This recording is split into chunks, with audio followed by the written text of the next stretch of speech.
dukanya itu setiap kali bikin kalimat, dukanya itu kalau bikin kalimat itu panas dingin gitu. Kayak sawan aja, kayak apa sih, kayak takut gitu, ini bener nggak ya gitu kan. Jadi mau bikin tuh kayak senam jantung dulu gitu, takut ada yang ini, karena gini, bukan masalah diperbaikinya enggak, tapi takutnya dianggap stigma. Oh ini kok bego sih, orang kayak gitu kan, tapi kan bahasa kok bego gitu, itu yang takutnya gitu.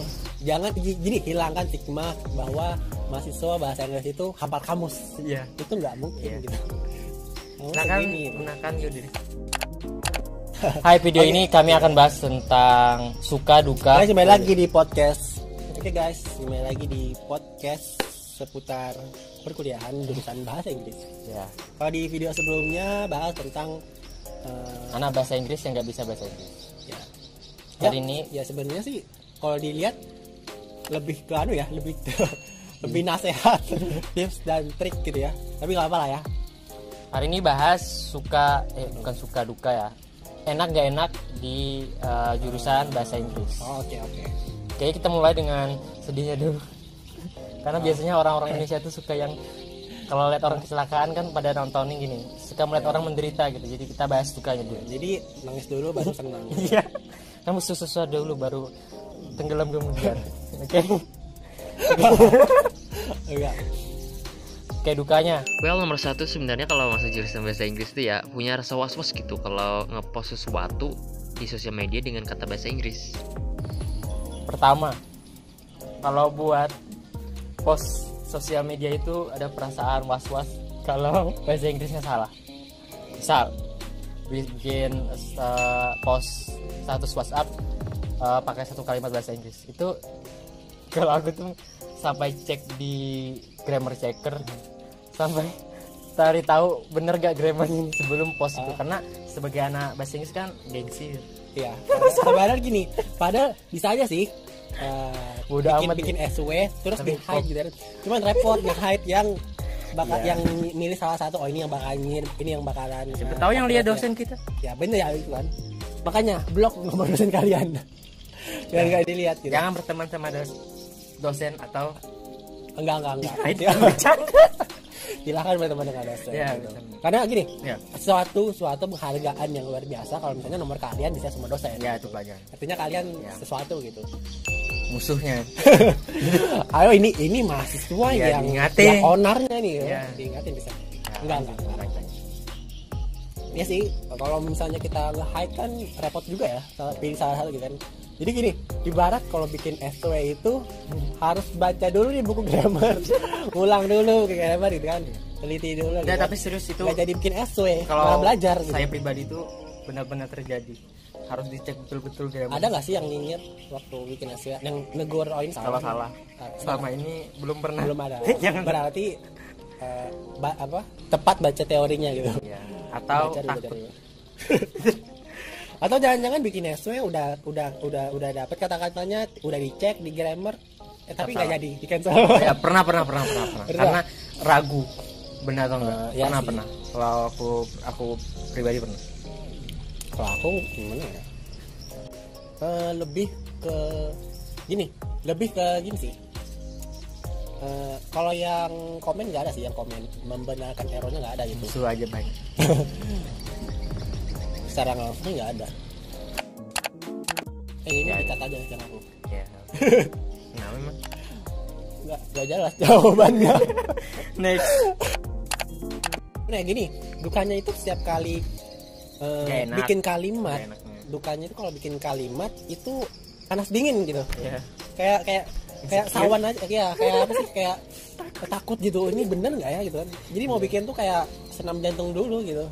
Takut ada yang ini, karena gini, bukan masalah diperbaikinya enggak, tapi takutnya dianggap stigma. Oh ini kok bego sih, orang kayak gitu. Tapi kan bahasa Inggris kok bego gitu. Itu yang takutnya gitu. Jadi ini anak bahasa Inggris kok. Ya, padahal apa ya? Enggak semua orang tuh hafal semua kosakata, enggak itu. Grammar. Kan grammarnya yang salah. Kosakata termasuk gitu. Atau salah pengejaan termasuk gitu. Ya bisa. Kan bahasa Inggris enggak hanya grammar. Iya benar. kalau ngomong speaking gitu. Iya. Oh, pernah nggak sih bikin SW lagi video call ya? Iya. Tapi sebelum ngomong itu ada skripnya. Enggak, itu benar-benar. Iya. Sebelum bikin SW mau ngomong bahasa Inggris itu pikir dulu otak, maksudnya skripnya di dalam pikiran gitu. Bener gak nih bahasa Inggris baru ngomong. Kan malu kan kalau masa orang bahasa Inggris nih ngomong aja salah. Iya. Itu salah, kalau itu enaknya gitu sih. Jadi kita bisa apa ya? Bisa dianggap keren cukup dengan ngomong bahasa Inggris doang gitu kan. Jadi kalau mau pamer-pamer, mau dianggap keren ya tinggal ngomong bahasa Inggris aja di ASW gitu kan. Cuman dukanya itu gitu, harus bikin skrip dulu gitu, harus ngulang-ngulang dulu gitu. Kalau aku ngetek itu 5 kali kayaknya pernah ngetek. Ya, ngambil video ngomong gitu kan di ASW. Jadi gitu, jadi ngecek apa sih? Ngecek kosakatanya, terus ngecek pelafalannya, terus ngecek apa lagi ya? Oh, ini aksennya. Iya. Jadi ya pengen aja gitu aksennya. Nah, bahasa Inggris tuh gengsi tuh kalau aksennya tuh harus enggak internasional gitu. Kayaknya aksennya tuh harus dari luar negeri gitu. Iya, bukan aksen biasa. Kalau aksen lokal tuh kayak diragukan gitu ke mahasiswa bahasa Inggrisnya diragukan gitu kalau misalnya aksennya lokal, pakai aksen lokal. Next, yang kedua nggak enaknya di jurusan bahasa Inggris itu. Nomor 2, teman-teman pernah kejadian nggak di dunia nyata? Pernah dijadikan kamus berjalan gitu sama teman-teman yang lain? Sering dijadiin kamus berjalan. Siapa duluan? Oke, ini benar-benar terjadi di dunia nyata ya.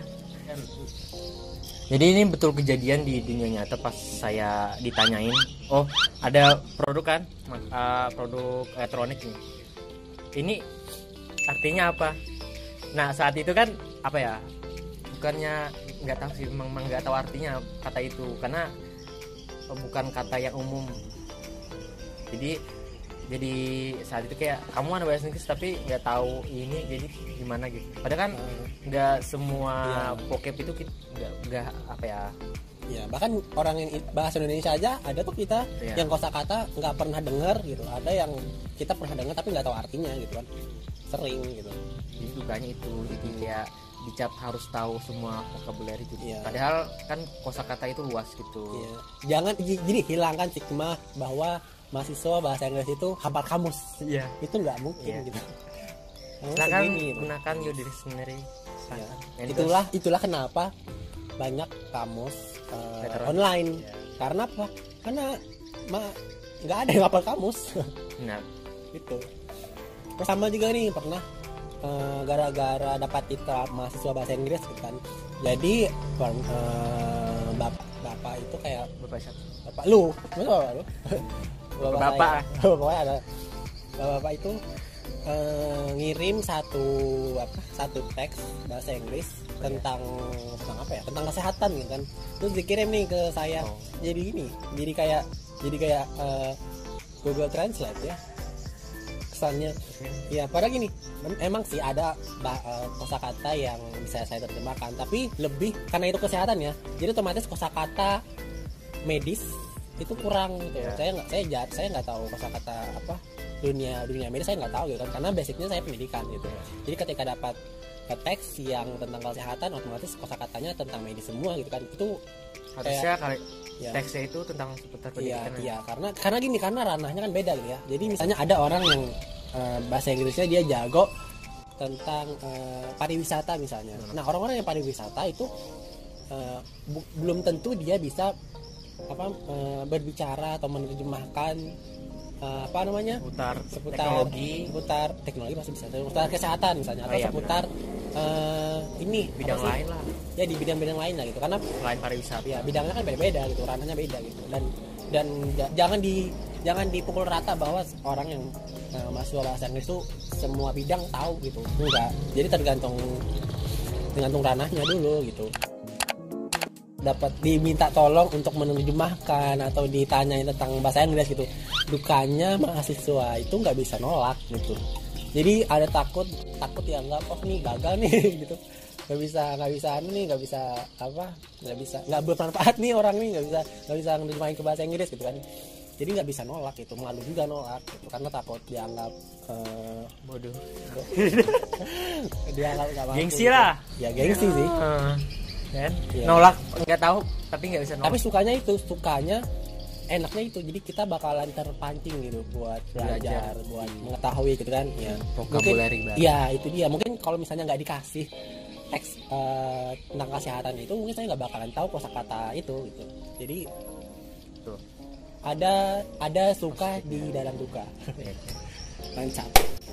Next, duka ketiga. Nomor 3, pernah nggak dibilang so Inggris nih, so pakai bahasa Inggris gitu, nggak cinta bahasa Indonesia? Oh ya, pernah dicap nggak cinta sama bahasa Indonesia. Oh, so Inggris gitu ya. Pas itu cecetan kan sama temanku kan, terus pakai bahasa apa ya kemarin? OTW ya? Oh, no. Pokoknya pakai satu kalimat yang menurutku tuh umum, pakai bahasa Inggris tapi menurutnya itu so Inggris. Jadi dibilang kayak cuma pakai bahasa Indonesia aja, kayak so Inggris, padahal Bapak Soekarno kan sama banget ya. Ini kan itu beliau kan pelajarin bahasa Inggris, cinta Indonesia, tapi juga punya menguasai bahasa kedua. Yeah. Itu kitanya ada bahasa Inggris tapi kan tetap cinta bahasa Indonesia. Dicap so Inggris itu lebih gini. Pernah nggak dulu? Ya pernah dong. Mungkin nggak pernah itu.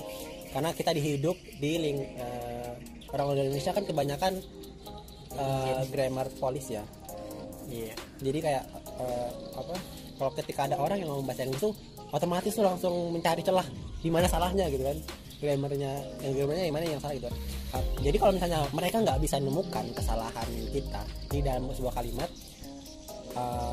serangan cadangan pasti gini, so Inggris gitu. Karena nggak bisa nyerang grammarnya udah benar, pola kalimatnya udah benar, pengucapannya udah benar gitu kan, pronunciasinya benar, ya nggak ada yang bisa diserang kan gitu. Jadi itu dia senjata Inggris lah, so Inggris gitu. Oke guys, itu tadi dukanya di pendidikan bahasa Inggris. Sukanya deh apa? Nomor 1, nggak butuh subtitle. Kalau saya sih gimana ya? Secara nggak langsung itu nggak butuh subtitle kalau nonton. Kalau nonton itu nggak perlu nunggu orang bikin subtitlenya, nggak gitu. Jadi ada film nih, nonton aja gitu di YouTube. Apalagi kan banyak tuh ya potongan-potongan film di YouTube gitu kan. Dan rata-rata kan nggak ada subtitle di Indonesianya kan gitu. Jadi saya untungnya sih itu ya, kalau mahasiswa bahasa Inggris itu nggak perlu nunggu dulu ada yang buatin subtitlenya gitu. Jadi kita yang bikin subtitlenya gitu. Nomor 2, banyak referensi yang kita dapatkan tuh dari luar yang berbahasa Inggris. Banyak referensi. Iya ya, benar. Referensinya lebih banyak gitu. Jadi misalnya saya butuh bikin makalah atau apa, referensi dari luar tuh lebih banyak gitu kan. Referensi bahasa Inggris tuh lebih banyak banget gitu kan. Karena lah bahasa Inggris kan bahasa internasional dan semua negara makainya gitu kan. Otomatis ilmu pengetahuan dari tiap-tiap negara itu berbahasa Inggris. Ya bahasa Inggris. Mereka bikinnya pakai bahasa Inggris juga kan gitu.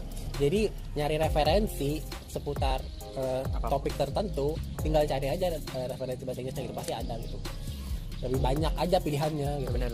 Ya, tambah lagi nih, banyak pengetahuan yang belum didapat sama orang Indonesia gitu kan, tapi sudah ada di luar Indonesia gitu kan.